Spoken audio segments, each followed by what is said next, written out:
के ही वेबशाला।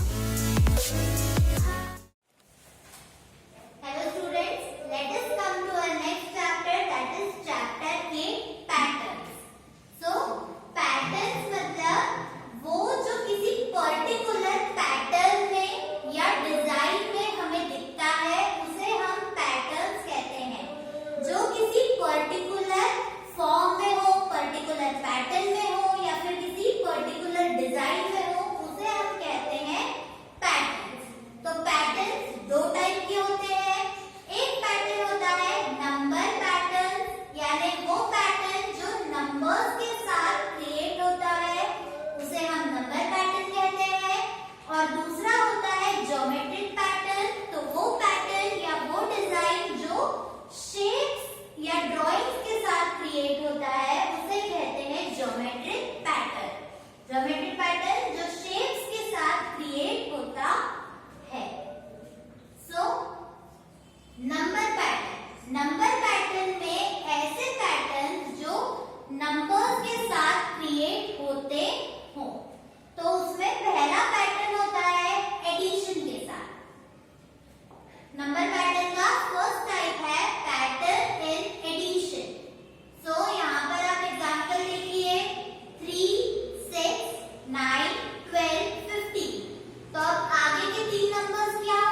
कंप्लीट।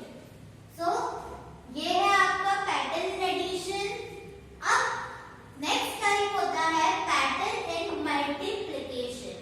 सो मल्टीप्लिकेशन के पैटर्न में फर्स्ट एग्जांपल आप देखिए 9 into 1, 9 into 2, 9 into 3, यानी 9 हर बार सिमिलर है, जो आगे के नंबर्स हैं वो इंक्रीज होते जा रहे हैं, यानी 1 2 3।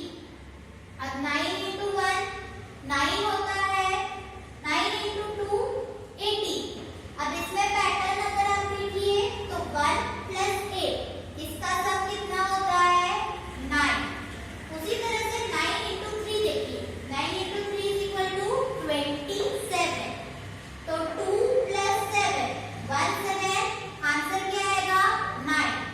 उसी तरह से आप 9 into 4 कीजिए, 9 into 5 कीजिए, 9 into 6 कीजिए। हर बार जो डिजिट्स होंगे, आंसर के जो 2 डिजिट्स होंगे उनका सम हमेशा कैसे आएगा, उनका सम हमेशा आएगा 9। तो ये क्या हुआ, ये हुआ पैटर्न इन मल्टीप्लिकेशन। सिमिलरली आप एक और एग्जांपल देखिए 11 into 11, आंसर लिखते समय 121।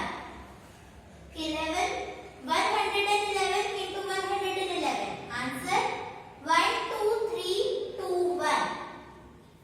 1111 into 1111, आंसर 1234321।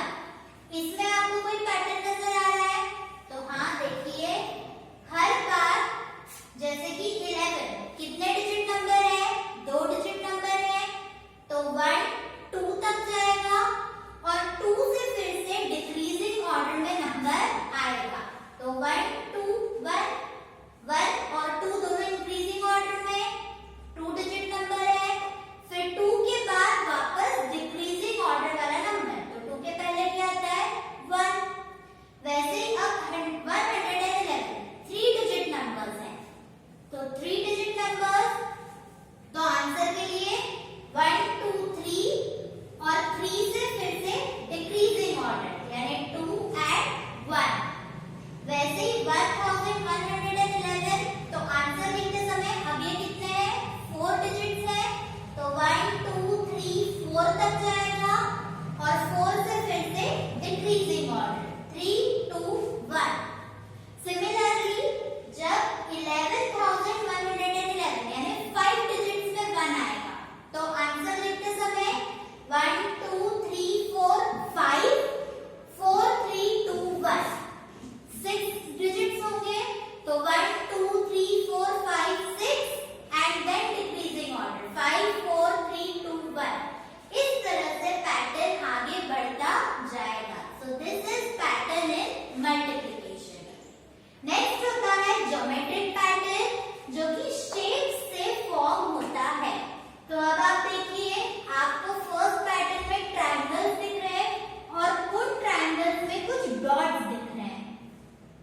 फर्स्ट डॉट यहाँ है, सेकेंड का डॉट यहाँ है, थर्ड का डॉट ऊपर वाले वर्टाइस पे है, फोर्थ का डॉट इस तरफ है, यानी तीनों वर्टाइसेस की तरफ डॉट्स हो गए हैं।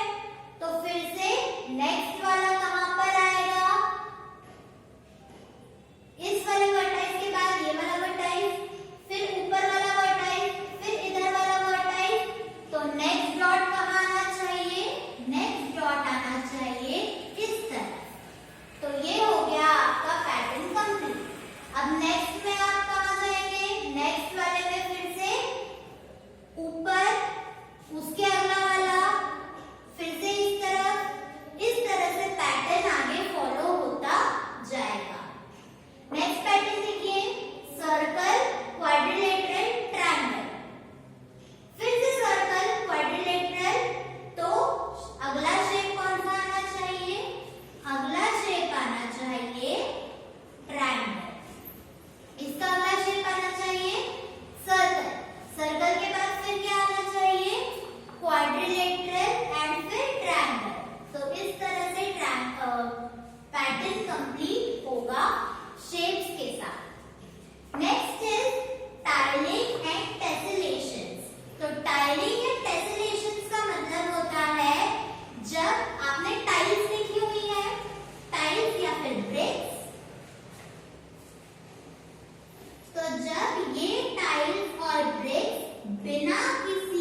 this is known as tiling and tessellation, and this is the concept